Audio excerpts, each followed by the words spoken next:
STU एक काम को 30 दिन में पूरा कर सकते हैं। STU की दक्षता का अनुपात आपको दे रखा है 20, 15 और 12।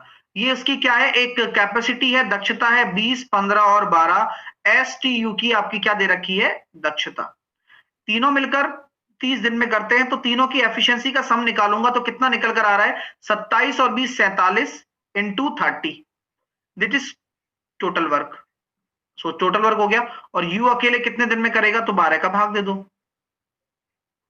तो सॉल्व करने पर तो 6 पंजे 30 और 6 दूनी 12, आंसर क्या आ रहा, 235/2। 17 क्रमागत संख्याओं का योग इतना दे रखा है। अन्य 10 क्रमागत संख्याओं का योग क्या है, जिसका पहला पद क्रमागत समूह संख्याओं के पहले समूह के औसत से 5 अधिक है। क्या क्वेश्चन है भाई। 17 क्रमागत संख्याओं का औसत कितना हो जाएगा, 17 हो जाएगा। और 17 अगर हो गया तो ये कौन सी संख्या हो गई, बता सकते हो, ये कौन से नंबर पर प्लेसिंग है। एवरेज अगर आपका 17 है, चलो उसको छोड़ो, वैसे भी अपन को एवरेज से मतलब है, उसको छोड़ने दो, कोई मतलब नहीं है। ठीक है, वैसे तो 9वीं संख्या होगी, 9th नंबर होगा, उससे कोई लेना देना ही नहीं है, क्योंकि बोल ही रहा है वो कि जिसका पहला पद क्रमागत संख्या का जो समूह था उससे 5 अधिक है, तो जो हमारा पहला पद होगा वो कितना होगा, 22 होगा। अब यहां अगर 22 होगा और 22 अगर पहला पद है तो अन्य 10 क्रमागत संख्याओं, 10 क्रमागत संख्याओं, तो 22 से आगे लेके जाना है, तो हमें कौन सी संख्या चाहिए, 10 के लिए 5.5 है ना, तो उनका आपको क्या निकालना है, योग निकालना है। ठीक है, करते हैं। तो बस 22, 23, 24, 25, 26 यही होगा, 26.5 ही होगा, 26.5 होगा ना। तो 26.5 इंटू 10 कर दो, 265। क्या बात है सर, आया। बहुलक बताना है। बहुलक क्या होता है, जो मैक्सिमम टाइम रिपीट हो। इस डेटा में ऐसी कौन सी संख्या है जो अधिकतम बार आ रही है। अब 9 देखो, 9 आ रहा है क्या, एक बार, दो बार, माफ कीजिए, बस 2 बार। 3 कितनी बार आ रहा है, एक बार, 2 बार, 3 बार, 4 बार, ये जीत गया, विजेता है। पता लगा। 27 व्यक्ति एक दिन में 8 घंटे काम करते हैं, तो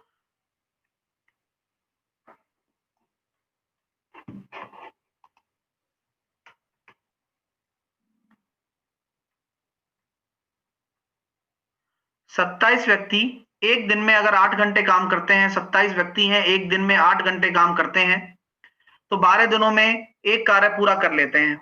ठीक है, 12 दिनों में एक कार्य पूरा कर लेते हैं। 18 व्यक्ति एक दिन में 9 घंटे काम करते हैं, तो कितने दिनों में काम पूरा हो जाएगा, बराबर। अब ओके है, कोई दिक्कत नहीं है, वो एक आता है, एक झटका आता है। ठीक है, हाँ। तो हम यहां कह सकते हैं गुरुजी, 9 तिया 27, 9 दूनी 18, 3 से काटा 9 बार, मतलब 3 तिया 9, यहाँ 4 आ गया और 9 कट गया, 2 से काटा मैंने 2 बार, तो आंसर 16 आ रहा है क्या आप लोगों का। हाँ, चलिए अगला। 25% सांद्रता है दूध का एक नया मिश्रण प्राप्त करने के लिए 20% सांद्रता वाले दूध के मिश्रण को 60% सांद्रता के किस अनुपात में मिलाया जाए। अब क्या लगेगा बताओ, और आपको पता कैसे चला कि वो लगेगा, ये तो बताओ, आपको किसने सिखाया कि वो लगेगा। बोले गुरुजी एलिगेशन लगेगा। बोले कैसे लगेगा, बोले किस अनुपात में मिलाया जाए, अगर ऐसा लिखा हुआ आ गया ना तो लगेगा सर। बोले ठीक है, 25% सांद्रता वाले दूध का नया मिश्रण प्राप्त करने के लिए 20% सांद्रता वाले मिश्रण में आपको क्या लगाना है, 60% वाले को, 20% है ना, तो इससे छोटा होगा, एक इससे बड़ा होगा, बस बीच में 25 आ जाएगा। लगा दिया भाई, यहां आ गया 35 और यहां आ गया 5, 7:1। क्लियर है। 21 सेंटीमीटर व्यास है, बोले रेडियस कितना हो जाना है, 21/2। तो अर्धगोले का आयतन क्या होगा, अर्धगोले का आयतन होता है 2/3 pi r cube, r cube, r cube, एक बार और। बोले 7 या 21 से 21 चला गया, 4 ले गया, 11 बार, सॉल्व कर लेना पूरा, तो 441 इंटू 11/2। सॉल्व करने पर आपको पता लग रहा है 0.5 वाला आएगा, और 0.5 भी कौन सा वाला आएगा, 1.5 वाला आएगा, लेकिन ऑप्शन नंबर बी आपका राइट आंसर हो जाएगा। एक हेलमेट का आपको अंकित मूल्य क्रय मूल्य से 30% अधिक दे रखा है, यदि 36 रुपए की छूट के बाद हेलमेट को इतने में बेचा जा रहा है, अब मैं कह सकता हूं कि एमआरपी कितना हो जाएगा? क्यों नहीं कह सकते आप? 744 प्लस 36 डिस्काउंट को जोड़कर जो चीज कही जाती है उसे ही एमआरपी कहते हैं। यानी कि 6 और 4 10, ये हो जाएगा 780। अब एमआरपी अगर 780 आ गई है आपकी टोटल, तो 13% 30% हो जाता है बढ़ाकर, यानी कि 10 से 13, तो एक बराबर आपका 60 आ गया। खरीदा कितने में होगा? 600 में। ठीक है, आपसे क्या पूछ लिया ये भाई? लाभ का प्रतिशत बता दो। 744 में बेच रहा हूं तो लाभ बता दो बस, और क्या है? हो गया, लो 144 का लाभ हो रहा है 600 पर। क्या बात है सर यार, मजा आता है ऐसे क्वेश्चन करने में।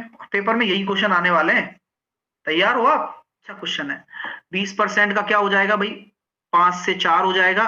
x% की फिर छूट दे रहे हो, इसको आप x से y मान लो।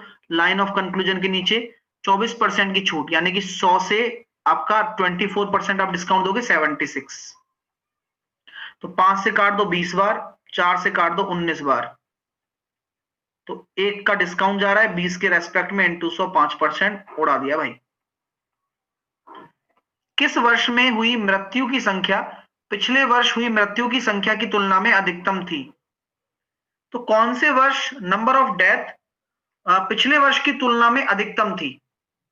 मेरे को तो 2012 ही लग रहा है भाई, इतना बूम आ गया डेथ में। हाँ, 8500 चली गई जहां 2000 हुआ करी थी। तो यहां पर आपका राइट आंसर देखने से ही बनता है 2012। 2012 और 2015 के बीच हुई मृत्युओं की संख्या के बीच में अंतर, 2012 और 2015 के बीच। तो आपको कुछ नहीं करना होता, जब भी पीक पीक की बात की जाती है बीच से कोई लेना देना नहीं है, तो डायरेक्टली आपका जो राइट आंसर निकल कर आता है वह हमेशा 7500 निकल कर आता है। तो कुछ बच्चे क्या ज्यादा सोचते हैं, हाँ ये मतलब नॉर्मल है, मैं भी अगर होता आपकी जगह तो मैं भी यही सोचता, या 2012 और 15 बोल रहा है, तो 12 और 15 बोल रहा है, 12 से 15 नहीं बोल रहा है, और से भी बोलता ना तो भी आप यही लगाते, 15 को लेते, 12 को लेते और 15 को लेते। 2017 में हुई मृत्यु की संख्या 2013 में मौतों की संख्या से कितना अधिक है? तो 2000 देखो, 17 को उठाओ 13 को उठाओ, तो 2013 4000 है और 2017 6500 है।